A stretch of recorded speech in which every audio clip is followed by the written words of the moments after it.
Good afternoon, everybody. This is Vivek Joshi, founder and CEO of Entitle and the host of the Aftermarket Champions podcast. I'm really excited to bring today our newest guest, Shari Litow. Shari is the director of Aftermarket and Services at AMF Baking. She's based in Richmond, Virginia. And I got to meet Shari a few years ago when we started talking about all things installed base and all things services. So I thought that given the experiences she's had, and especially in the field of marketing and sales and business development, she'd be a very fascinating guest to bring on to our show today. So with that, welcome to our podcast, Shari. Thanks for having me. So I always like to start this podcast by having a guest describe to our listeners who they work for today and what role they're in to kind of set the framework up. And then I have a few questions behind it. Sure. So I work for AMF Bakery Systems. We are a capital equipment company that focuses on the baking industry. So we're talking about large equipment that helps to automate the baking process. And it goes all the way from soft bread and bun to pizza to the dough that you might have for pizza, flatbreads, cakes, pies, all the way to croissants and artisan breads. So that's the breadth of everything we do. And we make the full line of equipment. So starting at the mixer, going all the way to the packaging side, we do that. And you can imagine that they're in between there. You have proofer, you have oven, you have makeup equipment, you have pan handling, pan stacking, and basket handling, basket stacking. So the full line we help our customers develop. And on my side, I'm responsible for everything that happens after a project has been sold to a customer. So my group handles three different aspects. One is parts. So that's parts that after you've installed your equipment and you need some replacement parts, but also making sure that you have all of the maintenance parts on hand. So we provide our customers with a RSPL, a recommended spare parts list. And then I'm also responsible for the technical documentation. So that could be anything like a manual all the way to some kind of a drawing or a bill of materials. And then the third aspect is the service team. So my group also is responsible for providing service to the customers, either on a proactive basis. We have a maintenance partnership program, and we also do just responsive service to our customers, either remotely or in person. So you're based in Richmond, but your business is global, if I remember correctly. Yes, so AMF has operations in the US. We have a couple of different sites, a couple of different plants. We have a plant here in Richmond, and we have one in Atlanta. And then in Canada, we have a location in eastern part of Canada. And then we have two locations in the Netherlands and one location in China. Wow. Pretty widespread company. Yeah. Now, when you started describing everything you guys do, the first thing that came to mind, do you have a tasting lab in your facility? We do not have a tasting lab. I, I heard pies and croissants, and I was like, oh wow, what are the tasting lab? Actually, what we have is we have we call a innovation center.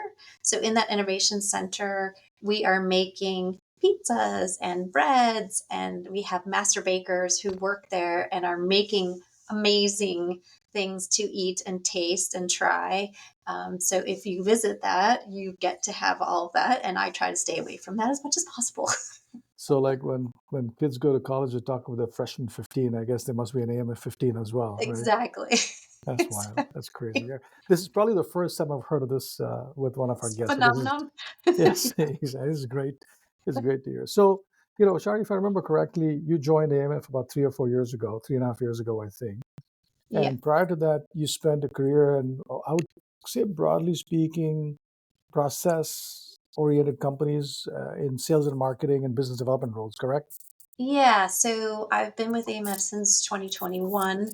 And prior to joining AMF, I was either in the material science world, so manufacturing Kevlar, Nomex, Tyvek, Wow. and Spectra Fiber. So Spectra Fiber is from Honeywell, and then the other fibers are all from DuPont. Oh, yeah. And then so I spent about 10, 11 years here in Richmond with DuPont. That's where the largest manufacturing facility was for all of those protective materials. And then before that, I was in the food ingredient side. Oh, So okay. DuPont Nutrition and Health was based out of a couple different locations, but I was in St. Louis, Missouri, and also in Chicago, working on our protein business, isolated soy protein. So after a career in that kind of industry, how was the shift to a capital equipment business for you in two aspects? One is you went from chemicals and additives and other things to stuff, right? Yeah, Big equipment. yeah. But you also went from like sales and marketing, my guest channel, into really running the customer care post sales activities. Those are two big shifts for you. How did that come about, and Yeah. what is your So earlier in my career, I was doing kind of a leadership development program. And so I got exposure to all different parts of the business. So it really prepared me to lead a business. So when I mm, moved to Richmond, I led a sales team, but then I led the life protection business. So the Kevlar brand and the Nomex mm, band for the military, law enforcement, and fire service. That was my responsibility. So doing marketing, doing product management, doing all kinds of sales and planning and being part of R&D. I did some R&D things to work on kind of the R&D pipeline. That all helps you to understand the right? business. The part I was missing is kind of the manufacturing and technical side, but I had a Hmm. lot of people around me who were really good at that. So I surrounded myself with people who knew what they were doing and were able to assist me. Now, moving over to AMF has been quite different. So, capital equipment is a very different animal. Right. And I've really just been trying to learn the business, learn the team.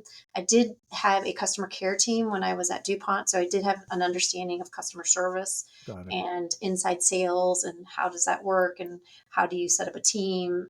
So, that has been a little bit easier on the part side. But I would say service and install, completely new animal, Right. and also documentation, so manuals, etc. Not really something I had had exposure to before. So really tried to network with as many people as I could. And as I mentioned to you before this call, I also take advantage of companies like GLG, where you can interview people who have been in similar types of companies and ask them all kinds of questions about how they do different things. So Right. it's a great way to collect information about how to do your job as well as voice of the customer. A little benchmarking, voice of the customer, all kinds of activities. Yeah. There's something you said which is interesting, right? So if I think of the career you had prior to AMF, it was in some form of what I would call revenue growth functions, sales, Yes. marketing, business development, basically growing the business. Was that one of the calculations the senior management at AMF made when they brought you in? Because you're fundamentally, your entire background, as we talked about this before the call, was not about operational excellence, squeezing every dime out of every part, but trying to figure out how to sell more parts, how to sell more services, how to sell more stuff. Was that part of their thought process as well to bring you in?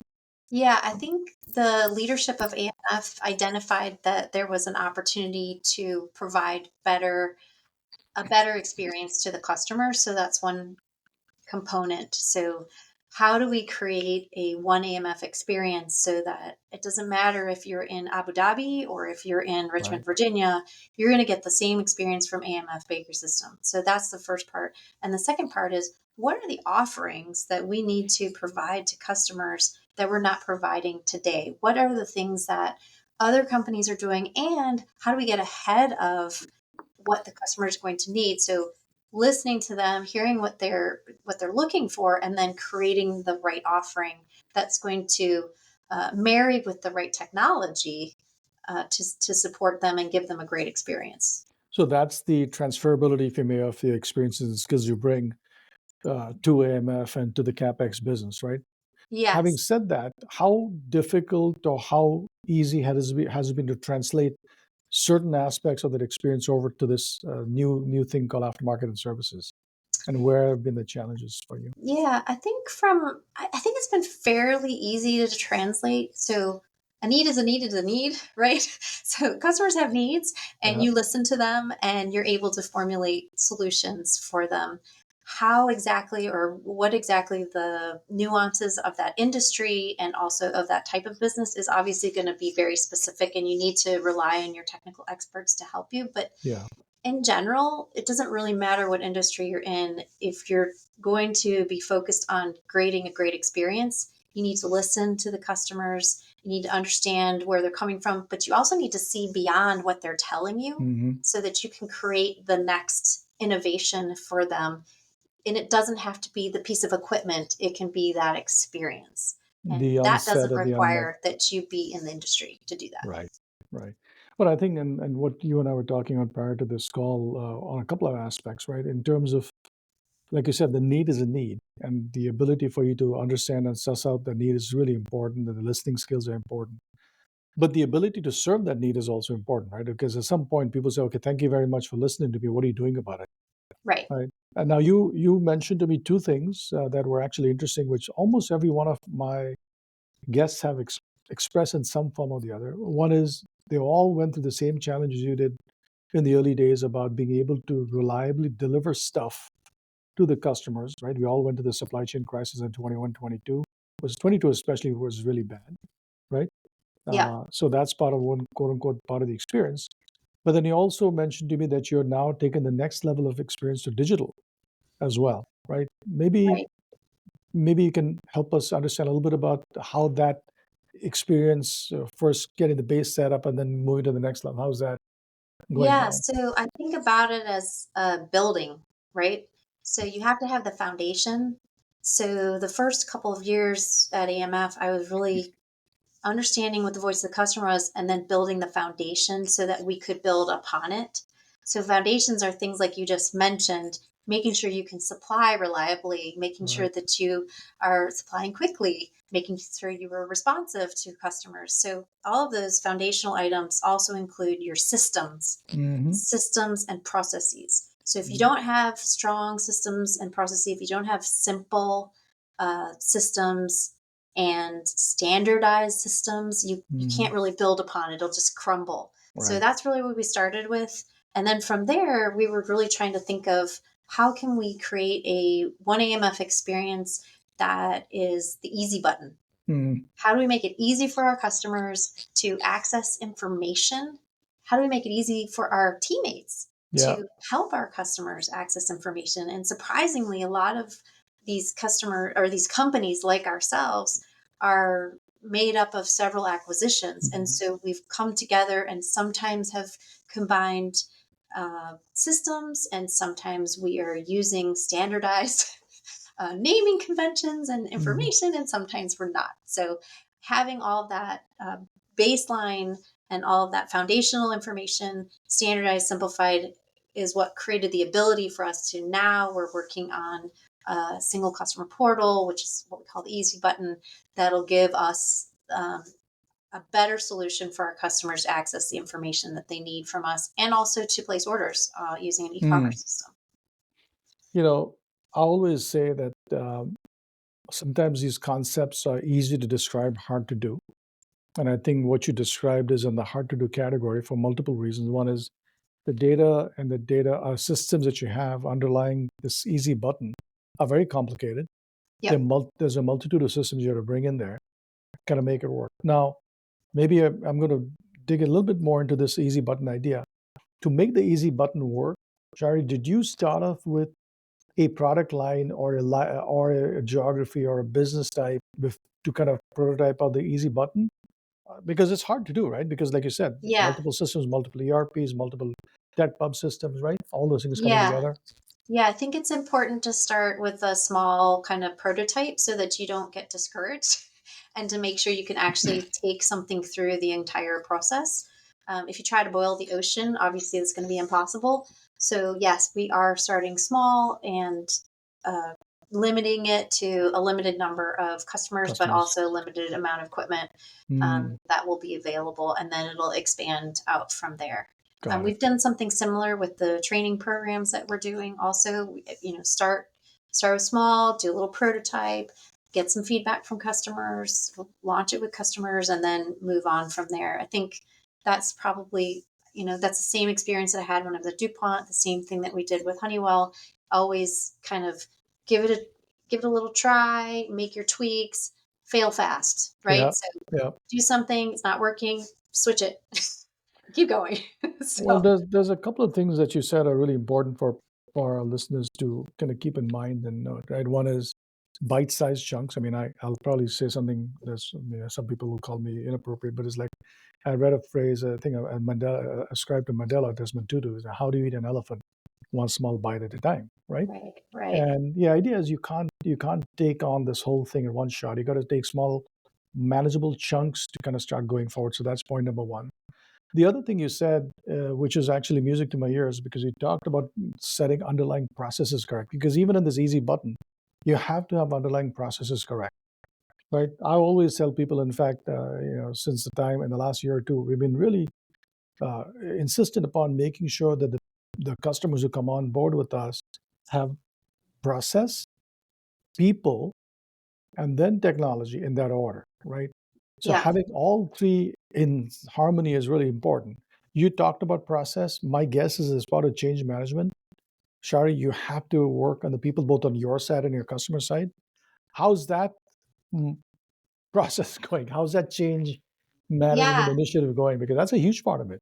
yeah. The you mentioned the change management part, which again is the people and the leadership. It's tough when you have people who've been with the company for a really long time, and this is how they've collected information. The good thing is there has been so much evolution in technology that this group of people who've been here for a long time have been through lots of different changes.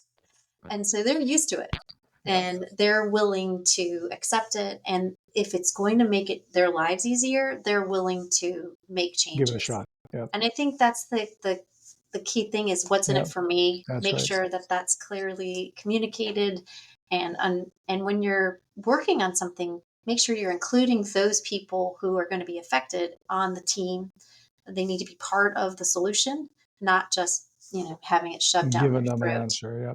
Yeah. So it's not just customer centric, but you also have to be people centric when you're building new solutions. So yeah, it's You kind of know, the question I have for you, and you again coming back to the my favorite phrase in change management is WIFM, right? What's in it for me? yeah. We talked about the employee side of the WIFM. What about the customer side of the press button, get answer, easy button, right? What's the WIFM for them? So for them, it's if you think about customer care in general, there's an evolution from reactive support to proactive support to self support. And the next generation, so not my generation, but the people that are a lot younger than me, they don't want to talk to people. They want to help themselves. Yeah, They need solutions. So, what's in it for them is that their next generation of teammate is going to be able to help themselves. It's going to be a lot easier for interesting. them to do things. It'll be a lot faster for them to do things. And of course, we're there to support them. And our teammates will be there to answer questions if that's their preference, because Hmm. everybody has different types Hmm. of communication styles, right? But in general, the younger generation they don't want to pick up the phone, they want to Google it. And so the more you can create a solution where it's Googleable, the more Interesting. success you're going to have. So Interesting. I think that's really the benefit for them. That It's a sets them up for success for their new people, but it also for the people that have been there for a while, it makes things easier for them to have it's a access. it's a different style of learning and operating, for Yeah. sure, right? So I look at the industry you're in. When I say industry, is in what I would call broadly speaking, complicated machine making businesses. And I think there's two or three things going on, I think, simultaneously in the world. And I'd love to get your take on it, right? One is clearly your customers' expectations are changing. And you referenced that in terms of quote generational shifts going on. So that's in your Hmm. customers, right? So that's point number one. Point number two is there is a huge shift going on in your own business. And you mentioned it earlier that been a ton of people in AMF bakery systems who were there for a long time. Yeah. And one of my guests mentioned the use of phrase shift change, big shift change going on, right? There's a lot of people who are retiring and the next generation coming in, right? There's a uh, transition of knowledge going on. I think it's a brain drain. It is a brain drain. That's exactly right. I mean, that's literally, I've used that as a silver tsunami, brain drain, the multiple ways to describe it. So that's going on. That's going to be a huge issue. And it actually directly affects the support function, right? Because there's nobody at home quote unquote at home left to answer those questions. The Yeah. third thing is along with that is the complicated IT environments that you referenced, right? Because you've done acquisitions, you have these complicated IT environments. So customer expectations change, skill level changes, and availability if you're personnel in the company with a very complicated IT system. These are pretty, I wouldn't Yeah. call it quite intractable, but pretty tough challenges. Is that, Yeah. are you seeing that similar dynamic play out too? Yeah, yeah. I mean, it's like you said, it's a tsunami. So it's a combination of this brain dream of all these really deeply knowledgeable people, and especially important for customer care because Right.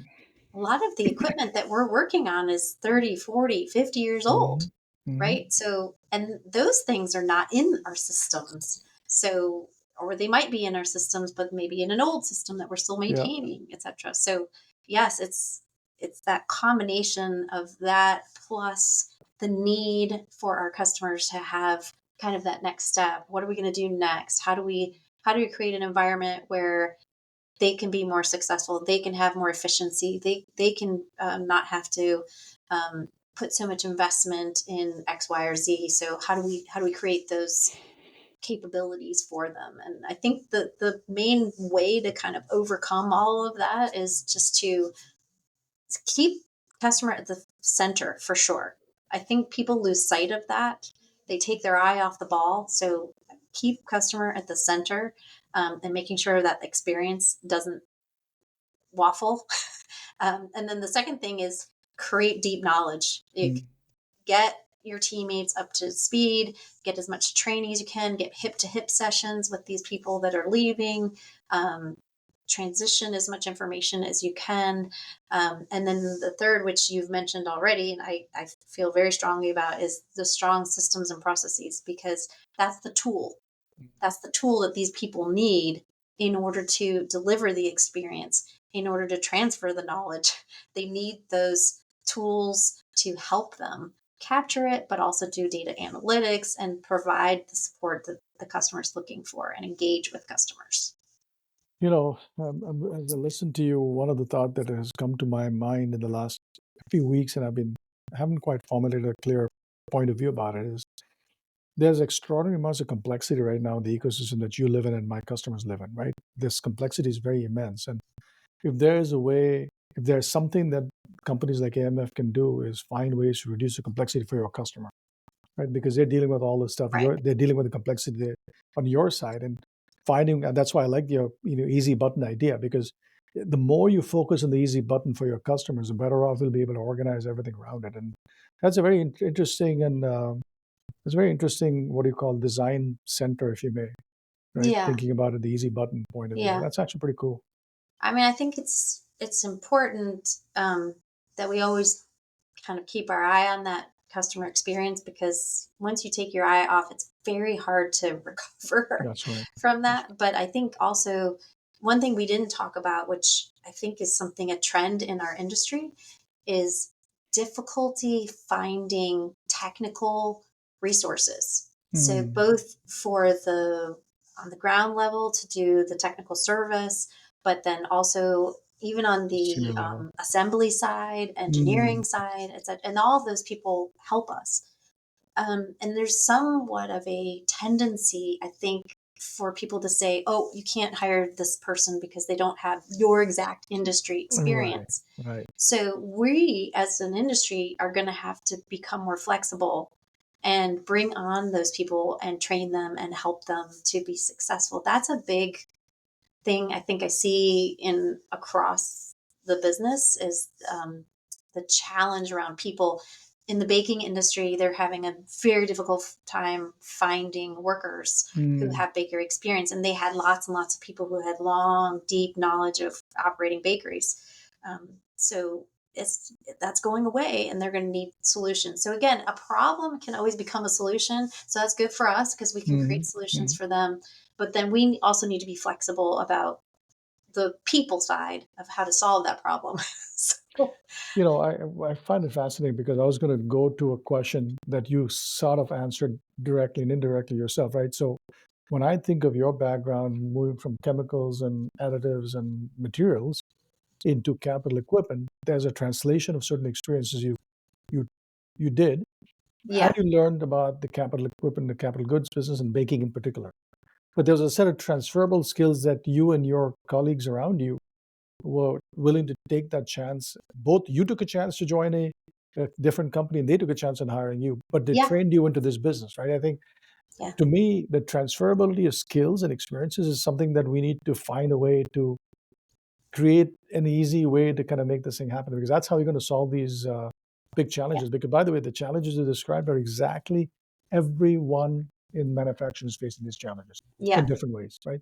There's My just all kinds of m- crazy stuff going on right now. my feeling, and it's been this way throughout my entire career, is if you find a good person, it doesn't matter what experience they have. Yeah, If they're a good person, they'll figure it out. You'll help them and they will be successful. And luckily people have taken the chance on me yeah. if every with every single jump I've taken, because even within DuPont, I was in six different businesses and none Mm, of them had anything to do with each other. right, So, right, you have to kind of take that leap of faith if you find the right person. And if it's not the right person, you need to um, recognize that quickly right, because it's not good for you or for them. right. They'll be just as unhappy as you are. But I do think that it's all about like finding the right people and getting the right butts in the seats, right? Good, Yeah. great. Get them on the bus, get them in the right seats, but get them on the bus first. Get on the bus first. Yeah, Who then what, right? As they say, get the right people yeah, in first and do it. yeah, yeah. Now, maybe I'm simplifying things, but when I grew up in industrial, corporate America, if you may, industrial America, there was an extraordinary focus on operational excellence. To this day, it still exists. I look at your background, you came with sales and marketing excellence, right? This bulk of your career was in the growth aspects of business. Do you think that shift is going to start happening, or are you a one-off? Are you a unicorn coming into the aftermarket and services business as a growth person versus an operating excellence person, right? You know what I'm saying? I mean, I'm not Yeah, sure if I'm trying to yeah. get too finely tooth-combed about Well, it, but it's interesting because DuPont invested in Six Sigma very early. I was in the first wave of interesting. Six Sigma black belts, and we were trained by GE. And then Don Linseman started up Six Sigma. He started his Okay, own program at yeah, DuPont. And so I was a black belt, I was a master black belt. interesting. And even though it was focused on top line growth, we did all of our training in sort of the manufacturing Mm, side. mm, And to this day, DuPont is still, that's really important to them. And I think as companies get further entrenched, if they decide to go the Six Sigma route, it's very easy to transition to the top line growth side. If you go mm, the lean route, it's a little bit harder, but I do see our company also trying to move in that direction. Process improvement, project, mm, how do you speed up projects? How do you have more success? How do you measure, analyze, improve, control, or PDCA? So there are different letters and names mm, for mm. things, but I do think that companies are going to shift more towards that top line growth and transitioning some of the tools Right, to more on the commercial side as opposed to just having it stay on the manufacturing side because you absolutely can apply it right. to the commercial side 100%.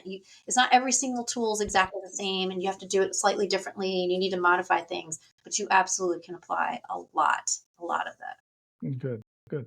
It's interesting because when I think about all the experiences I've had and all the guests I've had over the years, over the last couple of years in this podcast, they all tell me about different things, right? In your case, I think your the way you described it is correct. The Six Sigma tools and capabilities, you can, you not just apply to operations, but you can apply to growth as well. When I ask you to maybe think back in your career and say, hey, Shari, what are your learnings from all these roles you've had, and how Hmm. do they apply to aftermarket and services? And what advice can you give people who are in this transition or maybe coming into this role like you have been into? What would you say are the experiences that you can bring over here? I would say one of the biggest lessons I had is make sure you surround yourself with the right people. So, people are really important, and making sure that you don't have that industry experience. So, make sure that you're talking to people. Don't pretend like you know things when you don't. You might know process, you might know how to grow a business, but you don't know their business. So That's right. learn and be humble and um, take the time to learn from strong people, surround yourself with those people who have knowledge and understanding, but then help infuse the conversation with the customer centric mindset because they're typically not thinking that way. They're thinking about widgets, they're Hmm. thinking about how to make the next feature or benefit, but they're not really thinking about, okay, well, what does that translate to until the larger benefit, the needs based benefit. Um, the other thing is, I would suggest to people that they just need to be flexible and they need to prioritize. So Mm. you're going to want to do everything all at once. It's going to be like, oh, I could do all these things. Mm. So you're going to have to be a little bit flexible and kind of prioritize where you can make a difference and what's going to be most impactful for the customers and for your teammates. So that would be the kind of the second thing. And then the other thing is, I would ask, make sure you're getting input from the people who are on the front line. Mm. Try to learn the best practices from those frontline people because they're the ones who are talking to the customers. You can do that not only from your team, but also network with other companies. And we talked about that before. I'm really trying to do that. I love to Mm. network with other people from other companies because if you can engage those people, you can learn from each other and identify ways to improve the customer experience regardless of which Mm. company you're working for. So I those that would be kind of the biggest learnings and advice I would give to people who are kind of entering this industry. Interesting. I think the examples you gave along the way and the specific things you talked about, putting the customer at the center is a big thing. Getting the processes fixed, making Yeah. sure you got that right, and then the people aspect of things, both getting the right people on the bus, as you called it earlier, and kind of making sure you get them the right tools is important. I think this is some of the things that I keep is interesting. So my background, like yours, is I've been lots of different things before I started this company. But in every job and I was in a different job, functionally, and different industry almost by definition, every time I moved. And to Yeah. me, the things you described is really what kept me grounded, right? The customer matters. He or she pays a bill, so make sure you understand what the heck is going on there. Yeah. Get the right people to make sure they get all these things done correctly, and then kind of get some form of process discipline in place so you can make things repeatable and scalable, right? And I Yeah. think those Yeah. are timeless lessons, if you may, that never go away. Yeah, and I've been really lucky in my career. I've had a lot of fantastic mentors throughout my life. Just some, those people I still stay in touch with a lot of those people, and they have given me a ton of lessons, and I try to pay it forward Yeah, with the mentoring that I do and volunteering work that I do, and then also here at AMF, the mentoring that I offer here. But it's important to pay it forward. So, that's right. That's right. yeah.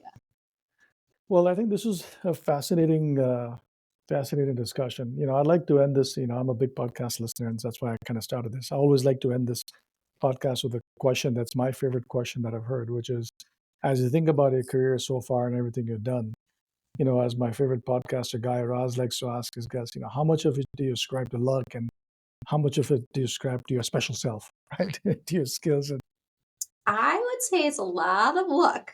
uh, A lot of luck. You got to be in the right place at the right time and have these amazing mentors and leaders who kind of help you along the way. So, yeah, I would say it was a lot of luck. I was yeah. definitely blessed with a lot of luck.